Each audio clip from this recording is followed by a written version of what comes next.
بسم الله الرحمن الرحیم سوره کافرون شروع میشه. این سوره به خاطر کافرون اینجا مخاطب کافرها قرار گرفته شده، از او خاطر سوره را به نام کافرون یاد میکنه.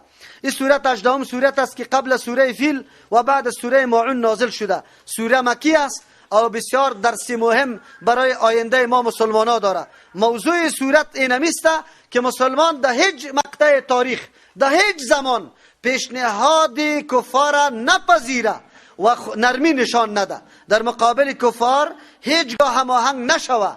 از همون خاطر مشرکین مکه تلاش داشتن پیغمبر علیه السلام وادار بسازه که در یک مسئله از مسائل قطعی مردم مشرک نرمی نشان بده و هماهنگ شوه و از راههای مختلف آمدن به پیش پیغمبر. گاهی پیشنهاد ملکی دادن، گاهی پیشنهاد دختری جوانی خوب قشنگ به نکاح گرفتن، گاهی پیشنهادی مال پول جمع کردن، گاهی پیشنهاد ازیره که ما فقط یک گپ فقط ما بپذیر که بتای ما را عاجز نگو، ما قطع دیگه بالکل نرمی نشان میدیم، بالکل تو را غرض نمیگیریم. خلاصه دسیسه های متنوع اینطور تفصیلش حالی نمیکنم، وقت کم داریم. متنوع دسیسه ها جور کردن برای از اینکه پیغمبر نرمی اختیار کنه، مداهنت بکنه، ولی الله تبارک و تعالی پیغمبری خود مخاطب قرار میده، میگه نه، با کفار مداهنت و نرمی نکو و دشمن سرسختیت است. پیغمبر معصوم بود، هیچگاه با کفار اینطور نرمی را اختیار نمیکرد. خدا تو را میگم دیوال تو بشنو، ما به انواع دسایس کفار روبرو میشیم. از ما تقاضا میکنه مسلمان افراطی غیر افراطی، مسلمان تروریست معرفی میکنه. ما نرمی اختیار کرده، احکام اسلام مثل بعضی علما الله یاره هدایت کنه در بعضی مملکت هاست، احکام اسلامی را موافق قوانین دموکراسی جور کرده رایسته. این مداهنت است و این قرآن میگه که قل یا ایها الکافرون لا اعبد ما تعبدون. منهج خط مشی موتو جدا، که ذاتی را که من پرستش میکنم شما پرستش میکنید جدا، ما دو با هم به هیچ وجه یک جا شده نمیتونیم. در دین مداهنت نیست. اینجا اوایل است الله به پیغمبر درس میده که نه در راه از وار روان میشی نه معبود از وار تعظیم میکنی. از او خاطر آل مسلمان ها را بسیار درسی عظیم داد با امرای کفار سازش نکنی. دین ما جداست، دین از وا چیست؟ جدا. معبود ما الله را به یگانگی میپرستیم و الله را به یگانگی نمیپرسته، گاهی هم موافق نمیشیم. اگر به نام مسلمان است، اگر تذکیره اسلام داره، اگر در حاضری مسلمان نامش نوشته شده، اما منهج عبادت از او از ما فرق داره. او با پیش زیارت ها میره، او جنده ها بالا میکنه، او نوروز تعظیم میکنه، او صحابه را بد میگه، او صحابه را مرتد میگه، او خلفای راشدین جبت و طاغوت بگویه، او عایشه رضی الله عنها زانیه بگویه. منهج از او جداست، از ما جداست. گاهی هم با هم یک جا شده نمیتونیم. او در حاجتای خود قبرها را آواز میده، ما در حاجتای خود الله را آواز میدم. گاهی با هم یک جا شده نمیتونیم، ولو که پدر باشه، ولو که برادر باشه، ولو که خواهر و مادر باشه، که این نظریه و مفکوره داشته باشه، با هم یک جا نیستیم. قرآن همینطور اعلان میکنه. بسم الله الرحمن الرحیم. قل بگوی پیغمبر علیه السلام اعلان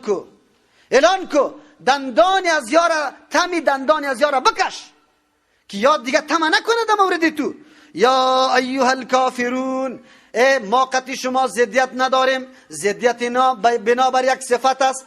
قطعی شخصی کسی ما دشمنی نداریم، قطعی نام دشمنی بگوی نداریم. ما قطعی صفتی مذموم دشمنی داریم. اینجا کدام صفتی مذموم است؟ کفر. چی است بگوی؟ کفر، انکار کردن از برنامه حق، از دین حق انکار کردن. قل بگوی پیغمبر علیه السلام یا ایها الکافرون، ای مردمایی که کافر هستی، انکار از دین حق میکنه، برنامه حق میکنه. لا اعبد، ما عبادت نمیکنیم، ما همون چیزی را، ما همون معبودی را تعبدون که شما عبادت میکنه، ما او معبودی را عبادت نمیکنیم که شما عبادت میکنه.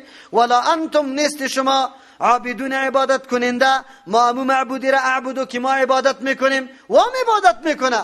خو لیکن مملو از شرک، امرای شرک عبادت میکنه، ما نمیکنیم. یکی ولا انا عابدم، من نیستم عبادت کننده، ما به مو طریقه عبادتم که شما عبادت میکنه. طریقه عبادتی شما شرک است، از ما توحید است. ولا انتم، نیست شما عابدون عبادت کننده، ما به او طریقه که اعبد ما عبادت میکنم.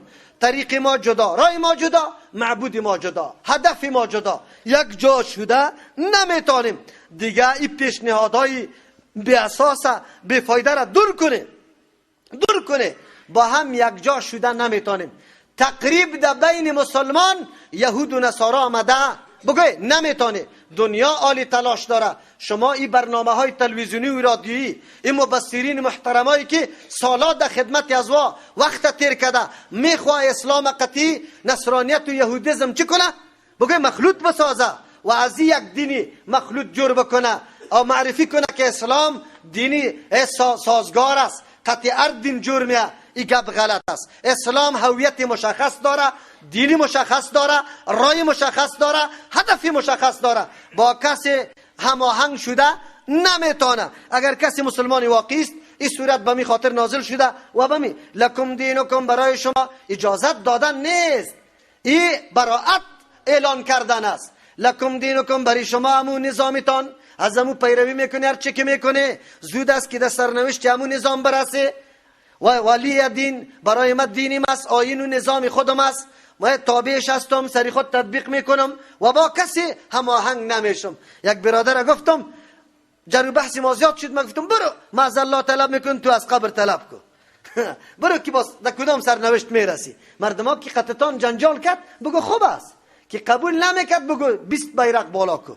در روز نوروز دم و ترکی را بگی دم ازار برو خود سرنوشتی تا میبینی باز که تو کیستی. حشر با پیغمبر صلی الله علیه وسلم میشی یا حشر قطعی زردشتیا و آتش پرستا قطعی که حشر میشی باز معلوم میشه. سبحان ربک رب العزة عما یصفون و سلام علی المرسلین والحمد لله رب العالمین.